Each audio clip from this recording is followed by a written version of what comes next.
What's up everybody, and welcome back. I don't think I've recommended a typical harem in a while, which is unfortunate, because they're usually so much fun. So we're going to have fun today. But really quick, if this seems interesting to you, consider subscribing. It really helps grow the channel and will allow us to make more content. So today I'm recommending When the Introverted Me Got Surrounded by S-tier Beauties After a Seat Change, a Secret Relationship Began, which is being made by Hoshino and Kuroto Yu. It's 13 chapters and is a romance comedy harem school life, and it starts out with the customary flash forward where our MC is reminiscing about how he got there and how it all started with a seat change. Going back to the beginning, Ryota Izumiya is talking to himself about how he likes his seat since he can read his light novels in peace since he's an introvert. But today they're doing a seat change and everyone is excited about it except for Ryota since he'll be losing his god tier back window corner seat. He has no choice though, and checks where his new seat will be and finds out he's in the very center of the classroom. He immediately panics and hopes he'll be surrounded by fellow introverts, only to find out he's got another god tier seat since he's seated in the middle of the S tier beauties in the class, like the name of the manga says. He thinks it's the worst possible seat for himself since he's an introvert and bottom of the class caste. Sitting in front of him is the cute busty airhead, Airi Miyama. To his left is the downer secret otaku gal, Yuria Ichinose, and to his right is the perfect girl and mastermind behind the seat change and class president, Rui Kudoki. And with the teacher saying he doesn't like seat changes, Ryota is stuck in between all three girls for the rest of the year. But Ryota at least kind of knows Rui since they went to middle school together, but he plans to not associate with them, opting instead to read his light novel that Airi immediately calls out for being a dirty book. Yuria and Rui plan to hang out after school, and Airi declines, saying she's going to hang out with her boyfriend instead. Surviving the rest of the day, Ryota looks forward to picking up the next volume of a light novel he reads, Oppai Sui, but it's out of stock where he first looks, so he calls another store and asks if they have any copies left, hurrying over when they say they have 4. And if you've read manga before, you won't be surprised that when he gets there, he runs into Airi, who is working part-time at the bookstore. They're both surprised to see each other, and Ryota tries to play it like he never saw her, but she thinks he's going to tell everyone. So she stops him to tell him she got permission from the school and blah blah blah. The manager stops her since she started crying and sends them to the break room until she calms down. Airi tells him that she got scared when she saw him, that people would start calling her poor again since her family is poor, and she was made fun of for it when she was in middle school. So to stop the teasing, she started working to be able to afford the things she wanted and made herself the cute version of herself. Her words, not mine. She says she doesn't really care to be called poor, but really doesn't want it to be found out by Yuria and Rui. Ryota says he respects her for working so hard and being so mature, and that he could never look down at her for it. Airi cheers up and Ryota goes back to get his book, but they're sold out now. Fortunately, she set a copy aside for him when he called. She says as thanks, he should treat her to lunch at school tomorrow, which he thinks is totally insane, but he obviously does it. And Airi comes up with the idea that he should become friends with both Rui and Yuria since they're all sitting next to each other, and tells him about Yuria's secret spot and he should meet her there and ask why that morning she said I remembered it when she saw him. So he goes and finds Yuria playing a crane game in an attempt to win a Bishoujo anime figure. She turns around and is immediately scared, thinking he's there to get dirt on her, and he says he's just there to try and win the same figure, which calms her down. He goes on to win the figure and gives it to her, which makes her happy, but she's still uncomfortable and asks if he's going to make fun of her, but he says he doesn't think there's anything wrong with saying you love what you love. Yuria admits she's an otaku too, and like Airi, asks that he doesn't tell Rui or Airi, and tells him the thing she remembered was to buy the same light novel he had bought the day before, and says he has to give her his Lime ID so they can be otaku partners and talk about it, and if he doesn't, she'll tell tell everyone he's been eyeballing her thighs. A man after my own heart. So now he's friends with 2 out of the 3 and is keeping both of their secrets. That night, Airi asks how it went, and as thanks that they're now friends, invites him on a Starba date, and Yuria, as thanks for keeping the secret, invites him on a movie date for the day after. So on the next day, at least in my mind, this has all happened in 3 days. So on the 3rd day, which is a rainy day, Airi and Ryota are having lunch together, and that morning Rui greeted Ryota, and to Airi,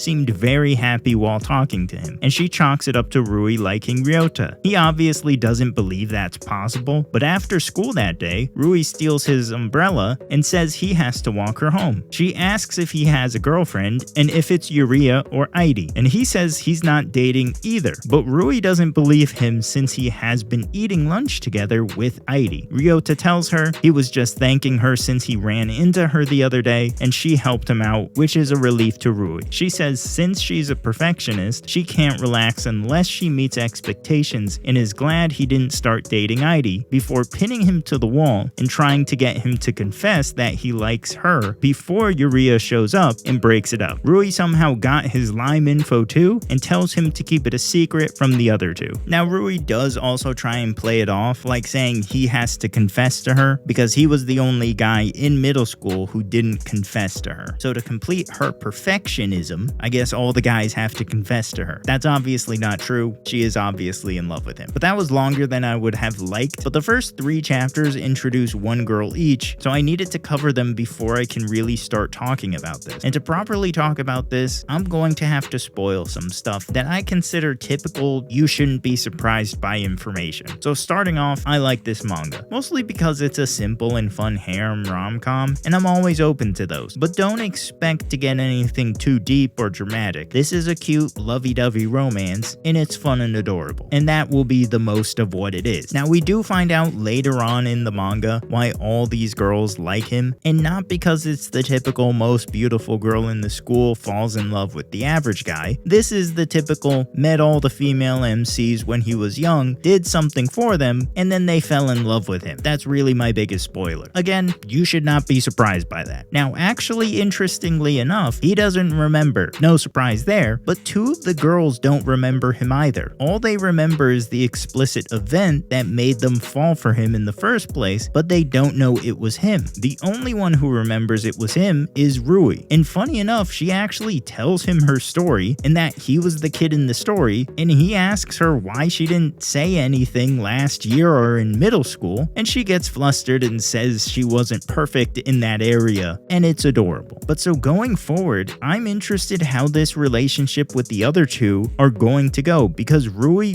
when she admitted that to him, essentially said she loves him and wants him in her life forever, but the other 2 who are obviously developing feelings for him don't know he was the kid, and they still love the kid, but are falling for him not knowing he was the kid. Also surprisingly, Airi, the airheaded one, seems to be figuring it out before Yuria, because he said what he said to her as a kid again as a teen, and she noticed he has a distinct blue bag from an anime shopping place that he had as a kid. So I like that they're figuring it out, and none of the 3 seem like they're the type to not go after him or go after him in a subtle way. So I think that's going to turn out to produce a lot of fun storylines. Now I do have complaints though. First of all, the 3 of them hiding such silly secrets from each other. I'm not a fan of that. I get that it was a way to get him to interact with all of them and develop a quick bond, but seeing how all of them are, it's silly. None of them would care about their secret, but that's a minor complaint, because the secrets themselves basically disappear as a plot and are replaced with keeping a secret how close he is with each of the 3. It's basically like he's dating all 3 of them, and they're keeping it from the others, which is fun and a much better replacement than the don't tell my friends I have a job.